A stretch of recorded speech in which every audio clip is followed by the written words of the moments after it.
কল্যাণীতে আমরা একটা 2 BHK ফ্ল্যাটে কাজ করলাম।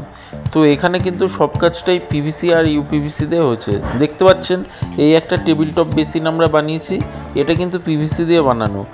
আর এই পিভিসি বা ইউপিভিসি এগুলো কিন্তু জলে কোনোভাবে নষ্ট হয় না। এইটা দেখতে পাচ্ছেন কিচেন, মডুলার কিচেনটা কিন্তু ইউপিভিসি দিয়ে বানানো।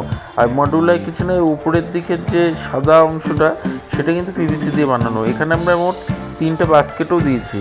তো পুরো কাজটা যদি আপনাদের ভালো লাগে অবশ্যই ভিডিওটাতে একটা লাইক দেবেন, আমাদের চ্যানেলটা সাবস্ক্রাইব করবেন আর এটা শেয়ার করবেন। আর এরকম কাজ করাতে চাইলে স্ক্রিনে দেওয়া নাম্বারে যোগাযোগ করবেন। আর এইটাতে কিন্তু আমরা আলো লাগিয়ে, আলো জ্বালার পর কীরকম লাগছে কিচেনটা সেটা কিন্তু অবশ্যই কমেন্ট করে জানাবেন।